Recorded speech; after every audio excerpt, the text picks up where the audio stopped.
Welcome all of you in online teaching learning process. We have started paper number 13 in organic chemistry. In this we have started unit number first, coordination chemistry, from which we have seen part A, inorganic reaction mechanism, and so far we have studied about the association mechanism, dissociation mechanism, interchange reaction mechanism, and in this lecture we will see rate determining step. So in case of rate determining step, the rates of each elementary step is very important to determine a rate law of overall reaction, which determines the rate of the reaction. So the rate of each step is very important to study the overall reaction mechanism.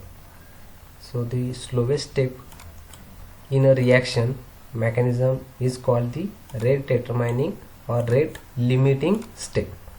In general, the rate law for the overall reaction is the same as the rate law for the rate determining step, which is a slow step.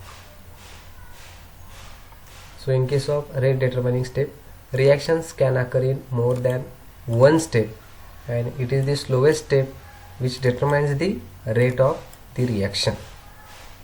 The first step has the highest activation energy. First step, which is a slow step, which has highest activation energy, which is shown in this graph, that is potential energy versus reaction progress.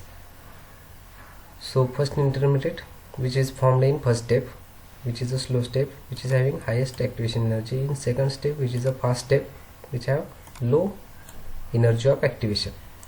Therefore it is the slowest step. First step has this highest activation energy, which is the slow step, and the rate of reaction depends on the speed of this step. It is the rate determining step. Then in the case of rate determining step, in any reaction mechanism, slow elementary step is always supposed to be the rate determining step. For the dissociative mechanism, the first slow step is the rate determining step. So in case of octahedral complexes ML5X, which are giving ML5 and X, so here dissociation takes place, which is a slow step. This is the rate determining step, and rate mainly depends upon the concentration of ML5X and not on concentration of Y. So rate, which is directly proportional to concentration of ML5X. So classic example of such type of mechanism is, suppose NiH2O6 2 plus hexa-aqua nickel 2, which undergoes dissociation. We are getting NiH2O5 2 plus H2O, which is a slow step, which is a rate determining step. And in first step, addition of ammonia, another ligand takes place. We are getting NiNH3, that is amine penta aqua nickel second complex. So in case of rate determining step, so in case of dissociative mechanism, which are carried out through ML5X, we are getting ML5X, which is a slow step, and in second step ML5 plus Y addition takes place. We are getting ML5Y, last product. So here perfect octahedron, which undergoes dissociation, we are getting 5 coordinate intermediate, and addition of Y, second step, first step, we are getting the new product like this. The dissociative mechanism predicts that the rate of overall substitution reaction depends on only the concentration of the original complex ML5X and is independent of the concentration of the incoming ligand Y.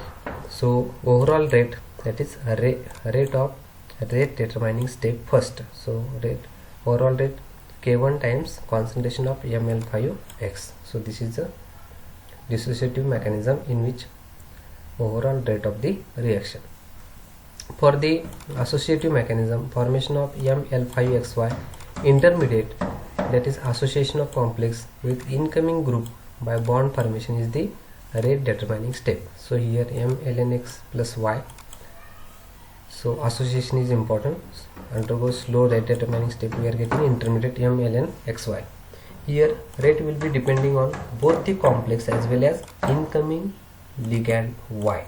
So rate is directly proportional to both the concentrations.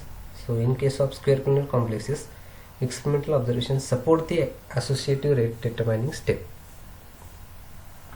So here in associative mechanism, that is slow step in which association takes place, and we are getting intermediate, and this is a rate determining step.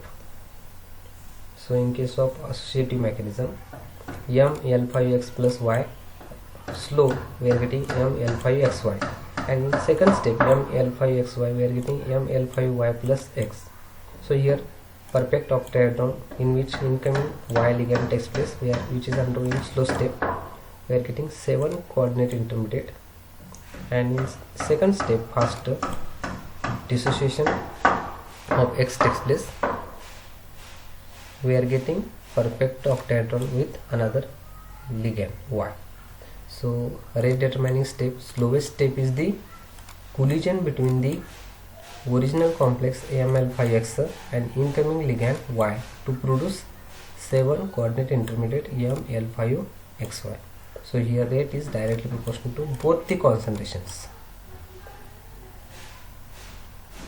And in interchange mechanism, rate of formation of activated complex depends either on the rate at which the X bond breaks for dissociation mechanism, and on the rate at which Y bond forms in associative interchange mechanism. The rate law of an octahedral substitution by an interchange mechanism, which is in good agreement with the Egan-Wilkinson mechanism, and this mechanism says that an encounter complex is formed in pre-equilibrium state and then rearranges to form the product. So here ML5X plus Y, we are getting ML5XY, which is a encounter complex, and further step ML5XY, we are getting product. So here second step is the rate determining step, which is occurs in interchange mechanism. So in case of interchange mechanism, MLNX plus Y, we are getting transition state, and further we are getting product and ligand is exited. So here perfect octahedron with incoming ligand Y, here simultaneously bond breaking and making takes place, and we are getting new product. So in interchange mechanism, rate of formation of activated complex depends either on the rate at which the X bond breaks or on the rate at which the Y bond forms. So the interchange mechanism is similar to Egan-Wilkinson mechanism. So here encounter complex is formed in pre-equilibrium state. So here ML5X plus Y, we are getting encounter complex ML5XY transition state, and after we are getting in rate determining state, we are getting product ML5 plus Y. So this is about the rate determining step in associative, dissociative and interchange mechanism. So thank you all of you for listening this lecture.